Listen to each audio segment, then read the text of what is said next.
이제 하나님 말씀을 받겠습니다. 이 시간 우리에게 주시는 하나님 말씀은 누가복음 24장 1절에서 12절 말씀입니다.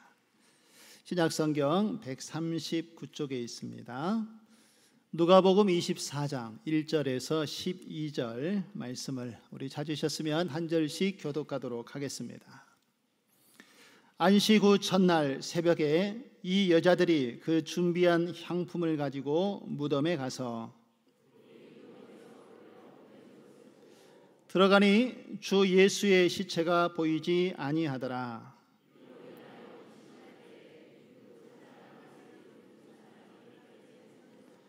여자들이 두려워 얼굴을 땅에 대니 두 사람이 이르되 어찌하여 살아있는 자를 죽은 자 가운데서 찾느냐.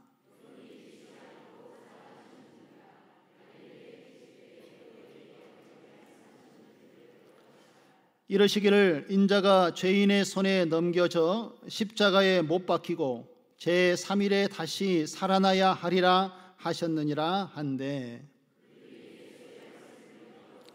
무덤에서 돌아가 이 모든 것을 11 사도와 다른 모든 이에게 알리니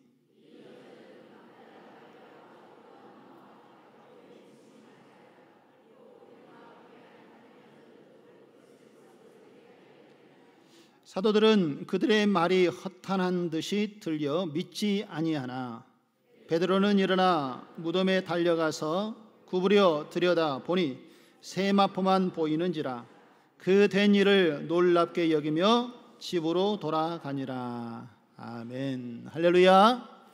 우리 좌우 앞뒤로 한번 인사하겠습니다. 예수님께서 다시 살아나셨습니다. 할렐루야. 한 번 더 인사합니다. 우리는 예수님의 부활의 증인 됩시다. 우리에게 소망을 주시고 죄에서 우리를 구원해 내셔서 하나님의 자녀요 백성이 되도록 인도하신 이 십자가의 죽으심과 부활의 사건을 우리 마음에 깊이 새기시고 이번 한 주간에도 또 주님이 이 땅에 다시 오실 때까지 부활의 증인된 삶을 살아가는 저와 여러분 되어지기를 주님의 이름으로 축원드립니다. 오늘은 얼굴이 좀 피셔야 됩니다. 어제까지는 우리가 고난 주간이어서 고난을 좀 묵상하고 그러다 보니까 마음이 조금 그 십자가에 대한 사랑을 생각하여서 마음이 좀 우울해 보이는 모습이 있었으나 오늘은 예수님께서 부활하신 부활의 날을 기념하는 예배임을 기억하시고 기쁨과 즐거움을 함께 나누며 예배하는 은혜의 시간이 되어지기를 소망합니다. 여러분, 무덤 하면 어떤 이미지가 떠오르십니까? 제가 미국에서 생활하면서 이 무덤에 대한 개념을 다시 한번 생각했던 사건이 있습니다. 뉴욕에서 처음에 정착하며 생활할 때에 한 10년 전에 경험했던 사건인데요. 뉴욕에서 생활을 하는데 미국은 개인 차가 있어야 생활을 할 수가 있습니다. 우리 한국처럼 이렇게 대중교통이 잘 발달하지 않아서 차가 없으면 이동하기가 참 어렵습니다. 그래서 저희가 살고 있는 집에서 이제 교회까지 이렇게 이동하려면 처음에는 운전면허도 시험 봐야 되고 차도 구입해야 돼서 차가 없어서 버스를 타고 이동을 했는데 3번을 갈아타야 됩니다. 그래서 교회까지 가려면 1시간에서 1시간 반 정도 시간이 걸려요. 그런데 차로 가면은 15분에서 20분이면 갑니다. 그런데 없을 때에는 버스를 타고 이동하다가 도저히 안 되겠어요.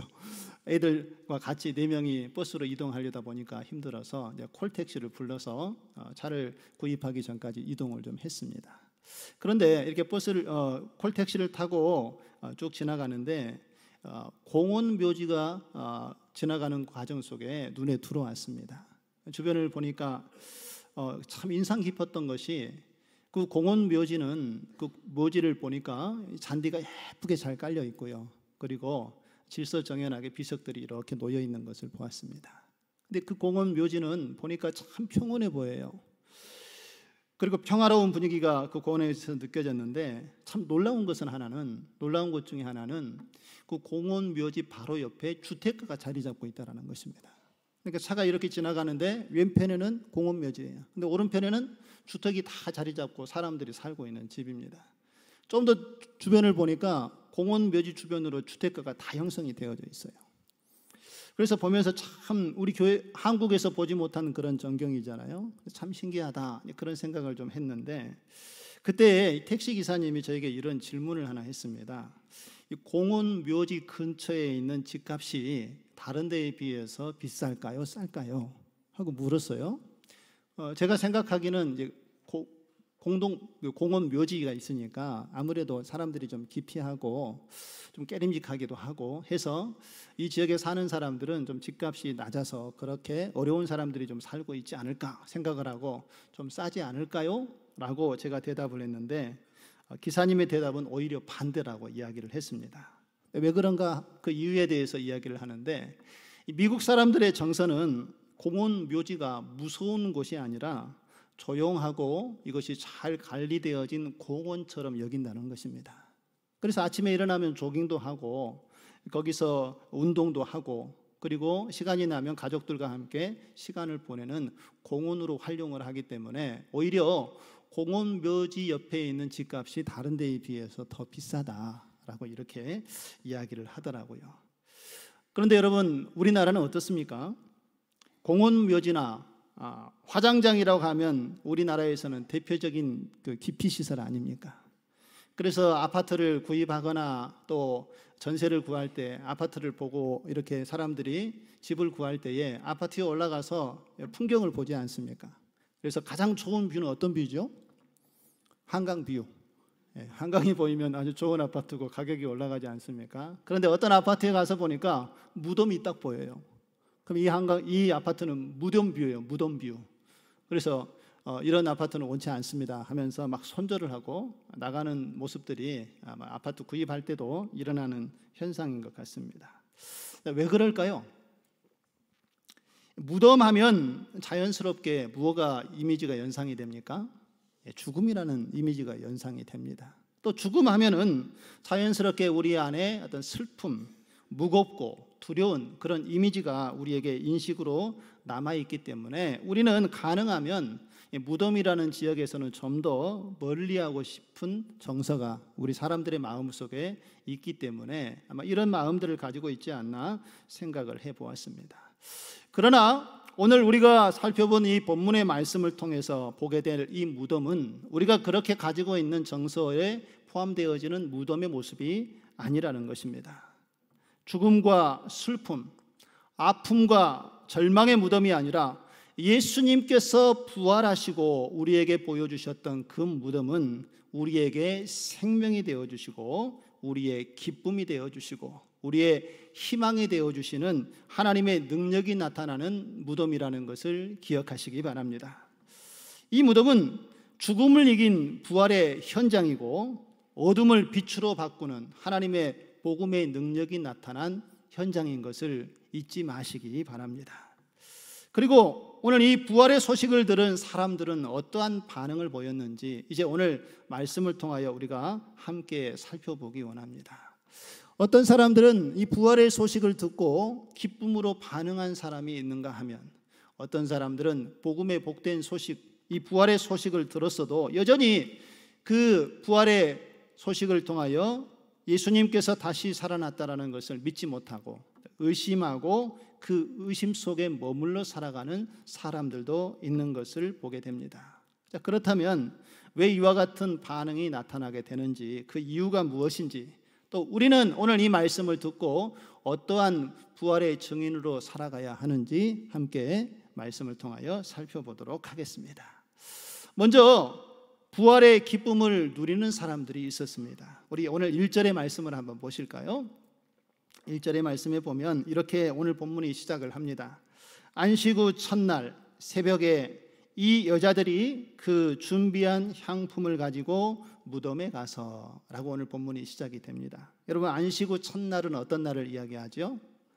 바로 예수님께서 죽으셨다가 3일 만에 부활하신 날, 바로 우리가 기념하는 오늘 부활의 주일을 이야기하는 것이지요. 그 새벽에 여인들이 향품을 들고 예수님의 무덤을 찾아간 사건이 오늘 본문에서 소개되어지고 있습니다. 여러분, 이 시간에 오늘 예수님의 무덤을 찾아갔던 이 여인들은 어떤 여인들이었습니까? 예수님께서 십자가에 매어 달려 죽으실 때에 그 현장을 지켜보았던 여인들입니다. 예수님은 그렇게 고통을 당하고 십자가에서 죽어 가시는 상황을 지켜보면서도 아무것도 예수님께 할 수 없었던 그 상황에 예수님의 죽음을 바라보면서 슬퍼하고 애통했던 그 여인들, 얼마나 가슴이 아프고 그 가슴이 미어지는 광경을 그들이 목격하고 예수님의 죽으신 현장을 그들이 방문했겠습니까?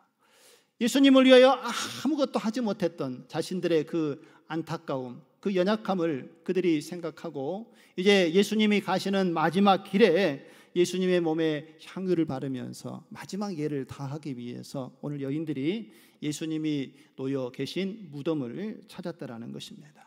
그런데 여러분, 오늘 이 무덤에 가니까 이 여인들이 예상치 못한 장면이 준비되어지고 있었다라는 것입니다. 무덤에 가보니까 이미 무덤의 문이 돌이 굴려져 있었다라는 것이지요. 여러분, 유대인들이 사용하는 무덤은 우리 한국 사람들이 세우는 무덤하고 개념은 좀 다르다는 것 알고 계시지요. 우리는 이렇게 본붕을 쌓아서 무덤을 만드는데 당시 유대 사회의 무덤은 동굴을 파서 거기에 장사를 지낸 다음에 큰 돌로 입구의 문을 막습니다. 이게 바로 무덤인데 예수님께서도 그곳에 무덤에 장사되으셨는데 여인들이 그 예수님을 만나러 가서 예수님을 뵙고 장사를 지내려면 이제 돌문을 굴려야 되지 않겠습니까? 그런데 가서 보니까 이미 돌문이 굴려져서 열려 있었다는 거예요. 그리고 안에 들어가서 보니까 예수님이 그 안에 계셨습니까? 계시지 않았습니까?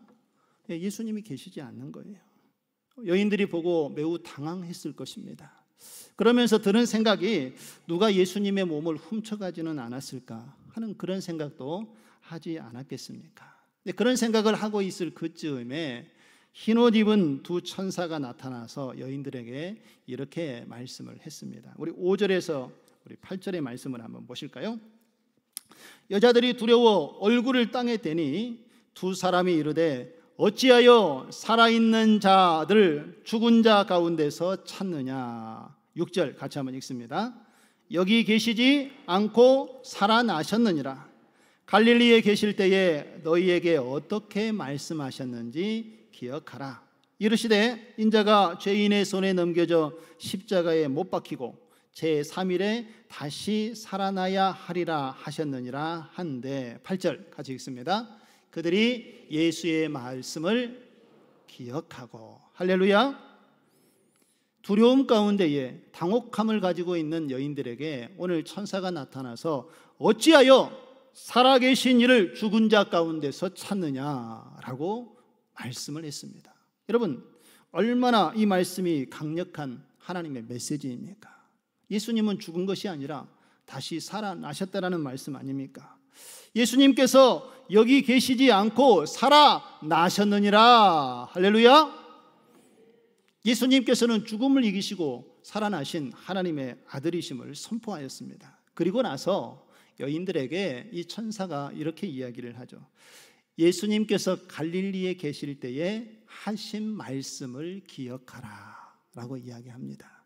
그러니까 이 여인들이 이제 예수님이 사라진 그 현장에서 두려움과 염려 속에 있다가 천사의 말을 듣고 예수님께서 가르치셨던 그 말씀이 무엇인지 기억해냅니다. 그 말씀이 7절에 이렇게 이야기되어지고 있지요. 이르시기를 인자가 죄인의 손에 넘겨져 십자가에 못 박히고 제3일에 어떻게 한다고요? 다시 살아나야 하리라. 할렐루야. 예수님께서는 십자가를 지시기 전에 이미 제자들에게 그의 죽으심과 부활에 대해서 분명하게 말씀을 하고 가르치셨습니다. 인자가 죄인의 손에 넘겨져서 십자가에 못 박혀 죽게 될 것이지만 3일 만에 때가 다시 살아날 것이다 라는 것을 이미 말씀을 하셨다라는 것이죠. 여인들이 지금까지 하셨던 예수님의 말씀을 생각하지 못하고 있다가 천사의 이야기를 듣고 예수님께서 하셨던 그 말씀을 다시 기억해 냈다라는 것입니다. 그리고 죽음에서 부활하신 예수님을 그들이 말씀을 기억하는 가운데 이제 믿게 되었다라는 것이지요. 여인들은 예수님께서 살아나신 모습을 직접 보았습니까? 보지 못했지요. 천사들의 이야기를 듣고 예수님이 그 자리에 계시지 않는 상황 속에서 예수님의 말씀을 기억하여서 예수님께서 다시 살아나셨구나라는 확신과 믿음을 가지고 그 부활의 기쁨으로 하나님 앞에 나아가게 된 줄로 믿습니다. 여러분, 하나님의 말씀을 붙잡고 기억했을 때에 바로 부활의 능력과 믿음이 나타나게 된다는 것을 믿으시기 바랍니다. 여인들은 이제 그 약속의 말씀을 믿고 하나님을 바라보자 이제 최초로 예수님의 부활을 경험하고 그 부활을 전하는 자가 되었다는 것입니다. 그 은혜를 누릴 수 있는 하나님의 축복을 경험하게 된 것이지요. 여러분, 이 말씀이 살아있는 우리의 믿음을 낳게 한다는 것을 오늘 기억하시고 매일 우리가 읽고 묵상하는 말씀, 주일마다 우리에게 선포되어지는 말씀이 우리의 영혼을 살리는 생명의 말씀인 것을 여러분 잊지 마시고 그 말씀을 늘 붙잡고 묵상하고 하나님을 바라보고 말씀대로 살기 위하여 몸부림치는 가운데 우리의 영혼이 날마다 하나님 안에서 새로워지고 부활의 기쁨과 소망을 가지고 이 세상의 복음의 능력을 나타내는 하나님의 사람으로 바로 서고 하나님의 뜻을 이루어갈 수 있는 우리 사랑하는 모든 성도님들이 다 되시기를 주님의 이름으로 축원드립니다. 두 번째, 부활의 기쁨을 누리지 못하는 사람들도 있었습니다. 여인들이 천사의 말을 듣고 예수님의 말씀을 기억하고 그리고 이제 이 부활의 기쁜 소식을 모여있는 제자들에게 사람들에게 나아가서 선포하고 증거했습니다. 그런데 문제는 그 다음에 일어났습니다. 이 기쁜 복음의 소식을 들은 부활의 소식을 들은 제자들의 반응이 어떠했습니까? 여러분 9절에서 우리 11절 말씀, 12절 말씀을 한번 보실까요? 무덤에 돌아가 이 모든 것을 11사도와 다른 모든 이에게 알리니 이 여자들은 막달라 마리아와 요한나와 야고보의 모친 마리아라. 또 그들과 함께 한 다른 여자들도 이것을 사도에게 알리니라. 우리 11절 같이 읽습니다.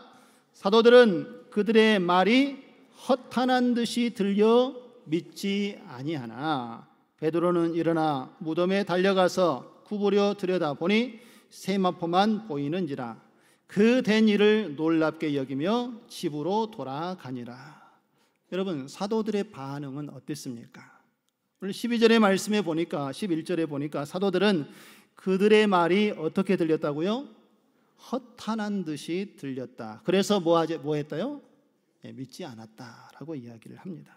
여러분, 여기서 허탄하다라는 말의 의미는 무엇인가 하면요, 우리말 성경을 보면은 좀 자세하게 풀어서 설명을 해 놓았습니다. 우리말 성경에 사도들이 여인들의 말을 어처구니 없게 들었으므로 그 말을 믿지 않았다라고 이렇게 좀 쉽게 표현을 해 놨습니다.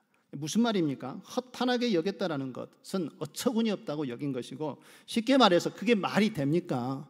이해할 수 없고 받아들일 수 없습니다. 어떻게 죽은 자가 살아날 수 있습니까? 이런 얘기죠. 여인들이 부활하신 예수님을 증거하고 제자들에게 이야기했음에도 불구하고 제자들은 그 말을 믿지 못하고 그것을 받아들이지 못했다는 것입니다. 여러분, 여기서 우리가 분명히 알 수 있는 것은 주님의 말씀을 믿지 못한 자들에게 부활은 허탄한 이야기가 될 수밖에 없다는 것입니다.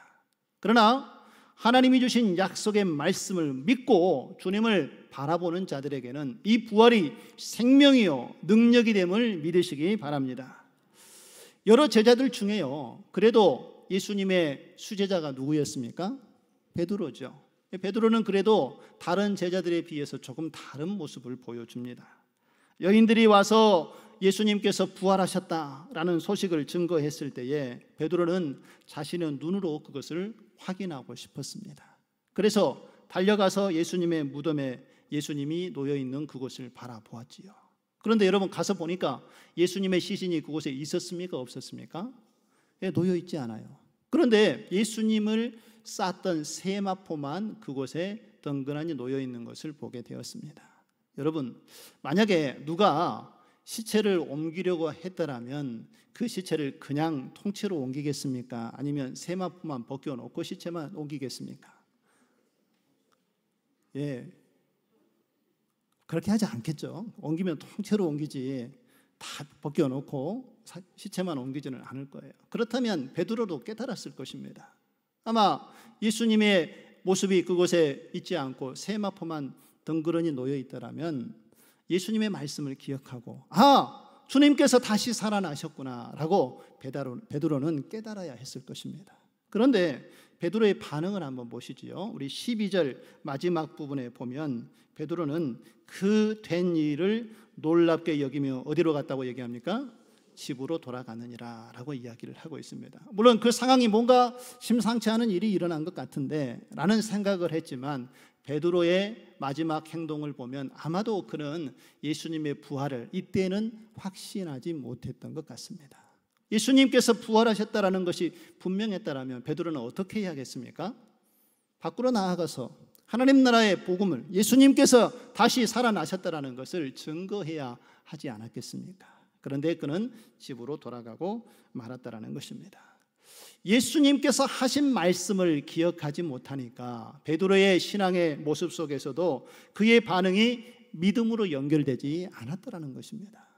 여러분, 하나님의 말씀이 얼마나 중요한지 아시겠습니까? 우리가 하나님의 말씀을 듣고 잊어버리면 이것은 하나님의 능력이 될 수가 없습니다. 그러나 그 말씀이 기억되어지고 그것이 우리에게 주시는 약속의 말씀인 것을 분명히 깨닫게 될 때에는 말씀의 능력이 우리의 삶 가운데 살아 역사하시는 하나님으로 함께하게 될 줄로 믿습니다. 베드로의 모습을 보세요. 베드로의 행동은요, 주님을 3번 부인할 때의 그 모습과 지금 동일하게 나타나고 있습니다. 예수님께서 고난을 예고하시고 이제 내가 십자가의 길을 걸어가야 한다라고 제자들에게 예고하고 말씀하셨을 때에 베드로가 나서서 당당하게 이야기하지 않습니까? 주님이 걸어가시는 길에 저도 함께 걸어가겠습니다. 제 목숨을 걸고 주님을 따라가겠습니다 라고 장담했지만 예수님께서는 내가 닭 울기 전에 3번 나를 부인하리라 라고 말씀을 하셨지요. 실제로 예수님께서 잡혀가자 베드로는 멀찍이 서서 예수님의 뒤를 따라갔습니다. 그리고 예수님이 잡혀서 신문하는 현장에 어떤 사람이 베드로가 예수님의 제자였다라는 것을 알아보고 이야기할 때에 베드로가 어떻게 대답했습니까? 나는 그 사람에 대해서 알지 못합니다 하고 예수님을 부인하지 않았습니까? 그리고 3번이나 부인하자 닭이 우는 그 울음소리를 듣고 그제서야 예수님께서 하셨던 말씀이 무엇인지 깨닫고 베드로가 애통하며 회개하지 않았습니까? 그런데 오늘 이 부활의 현장 속에서도 이 베드로의 모습이 여전히 부활의 소식을 알지 못하고 빈 무덤을 보고서도 그는 하나님의 주님을 통하여 주신 말씀을 기억하지 못하고 부활의 확신을 갖지 못했던 것을 오늘 우리에게 보여주고 있습니다. 그렇다면 여러분, 제자들이 예수님의 이 부활을 믿지 못한 이유가 어디에 있었겠습니까? 바로 그것은 그들이 예수님의 말씀을 잊어버렸기 때문에 그렇습니다. 하나님의 말씀, 예수님의 말씀을 기억하지 못했다라는 것이지요. 예수님께서는 제자들과 함께 동고동락하면서 그들에게 하나님 나라의 복음을 가르치고 또 제자로서의 삶이 무엇인지 보여주시면서 분명하게 자신이 죽고 3일 만에 다시 살아날 것이라는 이 말씀을 3번이나 거듭해서 우리 복음서에 보면 예수님께서 가르침을 주셨다라는 것입니다. 그런데도 그들은 이것을 기억하지 못했다라는 것이지요. 마태복음 17장 3절에 보면 이렇게 예수님께서 말씀을 하시지요. 죽임을 당하고 제3일에 살아나리라 하시니 제자들이 어떻게 했습니까? 매우 근심하니라. 이 말씀을 예수님께서 몇 번 하셨다고요? 3번을 하셨어요. 그런데 저는 이 본문의 말씀을 묵상하면서 뭔가 문장이 좀 잘못되어져 있지 않나 하는 생각을 해보았습니다. 어떠십니까? 죽임을 당하고 제3일에 살아나리라 하시니 제자들이 매우 어떻게 해야 될까요? 제가 생각하기에는 매우 기뻐하니라 라고 표현되어야 되지 않겠습니까? 예수님께서 죽으셨다가 다시 살아나시는데 그 살아나심에 대해서 강조하여 예수님이 얘기할 때에 제자들이 기뻐하고 즐거워해야 했을 법한데 제자들은 매우 뭐 했어요? 근심했다라는 것입니다. 그러면 여러분, 이 문장에서 제자들이 주목했던 말씀은 무엇인 것 같습니까? 죽음을 주목했다라는 것입니다. 예수님께서는 죽임을 당하고 3일 만에 다시 살아날 것에 강조하여 이야기했는데 제자들은 다시 살아나시는 예수님의 모습에 집중하지 못하고 저들의 삶의 현장에 놓여 있는 삶의 현장에 일어나는 죽음에 초점을 두다 보니까 그들은 근심과 두려움이 나타날 수밖에 없었다라는 것이지요. 하나님이 주시는 말씀을 긍정적으로 믿고 바라보는 것이 아니라 자신들 앞에 놓여진 현실적인 이 죽음의 문제 때문에 그들의 마음이 빼앗기자 예수님께서 말씀하신 본질을 놓치고 말았다라는 것입니다. 죽음이 있으나 그 죽음 이후에는 반드시 부활에 있음을 주님께서 말씀해 주었음에도 불구하고 그들은 예수님의 말씀을 마음에 두지 못했습니다. 기억하지 못하고 부활의 소식을 들어도 이것이 그들의 마음속에 생명의 말씀이 되지 못하니까 기억되지 못함으로 부활을 믿지 못하게 되었던 것입니다. 그런데 여러분, 오늘 본문의 말씀을 묵상하면서 참 저는 놀랍고 아이러니한 일을 다시 한번 보게 되었습니다. 예수님과 함께 동행했던 제자들, 그렇게 3번이나 죽으시고 부활하실 예수님의 그 부활의 사건에 대해서 가르치고 이야기했음에도 불구하고 제자들은 이 부활의 소식을 믿지 못했다는 거예요. 기억하지도 못하고 있습니다. 그런데 예수님을 십자가에 못 박았던 대제사장들과 바리새인들, 예수님을 죽이려고 했던 사람들은 예수님께서 하신 이 말씀을 정확하게 기억하고 있었다는 사실을 아십니까? 마태복음 27장 여러분 62절 63절의 말씀을 한번 보실까요? 62절에 보면 그 이튿날은 준비일 다음 날이라 대제사장들과 바리새인들이 함께 빌라도에게 모여 이르되 63절 같이 읽겠습니다. 주여, 저 속이던 자가 살아있을 때에 말하되 내가 사흘 후에 다시 살아나리라 한 것을 우리가 뭐하니? 기억하노니. 여러분, 예수님을 죽이려고 했고 실제로 예수님을 십자가에 못 박았던 당시의 종교 지도자들, 유대인들, 대제사장과 바리새인들은 예수님께서 법정에서 하셨던 그 말씀을 기억했다라는 것입니다. 내가 죽지만 사흘 후에 다시 살아날 것이라는 이 말씀을 그들은 기억했다라는 거예요. 그래서 그들이 두려운 마음에 군사들을 배치해서 무덤에 예수님을 지키게 했던 것 아닙니까? 그런데 예수님의 가르침을 받고 함께 동행했던 제자들은 예수님의 이 말씀을 까맣게 잊어버리고 있었다는 것입니다. 그리고 그 말씀을 잊어버리니 하나님의 복음의 능력이 그들에게 나타날 수가 있었겠습니까? 우리의 연약함이 제자들의 모습 속에서 이렇게 드러나고 있는 것을 볼 수가 있습니다. 여러분, 오늘 이 제자들의 모습을 보면서 오늘 우리의 삶의 모습을 다시 한번 점검해 보아야 할 것입니다. 혹시 우리도 예수님의 제자들처럼 이 주님의 말씀을 듣고도 그 말씀을 기억하지 못하고 그 말씀대로 살아가고 있지 못하는 우리의 모습이 여전히 우리의 삶 속에서 나타나고 있지 않습니까? 예수님께서는 우리에게 분명하게 말씀하셨음에도 불구하고 그 진리의 말씀을 깨닫지 못하고 기억하지 못하고 내가 듣고 싶은 말씀만 내 원하는 대로 말씀을 듣고 말씀을 들어도 내가 원하는 대로 나의 편의대로 하나님의 말씀을 해석하고 적용하는 가운데에 진리의 말씀대로 내 삶을 하나님 앞에 다 내어드리지 못하고 있는 우리의 모습이 오늘 제자들의 모습과 같은 모습은 아닌지 이 시간 우리의 모습을 돌이켜보기를 소망합니다. 우리는 부활하신 주님을 믿고 따르는 하나님이 우리를 불러 구원하신 하나님의 자녀요 백성임을 믿으십니까? 그렇다면 우리는 하나님의 말씀을 잊지 않기 위해서 노력해야 합니다. 그 말씀을 붙잡고 살아가기 위해서 몸부림쳐야 합니다. 내 생각대로 하나님께서 내 원하는 대로 무언가를 맞춰주기 원하여 기도하는 것이 아니라 내가 주님께서 기도하셨던 것처럼 아버지의 뜻이 이루어지도록 내 뜻대로 마옵시고 아버지의 뜻이 이루어지게 하여 주옵소서 기도하면서 하나님의 뜻을 쫓아가야 하는 삶을 사는 것이 하나님께서 원하는 삶인 것을 잊지 마시기 바랍니다. 그렇다면 오늘 주님께서 부활하신 이후에 우리에게 무엇을 말씀하고자 하실까요? 오늘 예수님께서 부활하신 이후에 제자들에게 가장 중요한 말씀, 예수님께서 마지막 유언으로 남기셨던 말씀을 우리는 기억해야 합니다. 마태복음 28장 18절에서 20절에 보면 예수님께서 부활하신 이후에 제자들에게 주셨던 말씀입니다. 우리 같이 한번 읽어보겠습니다.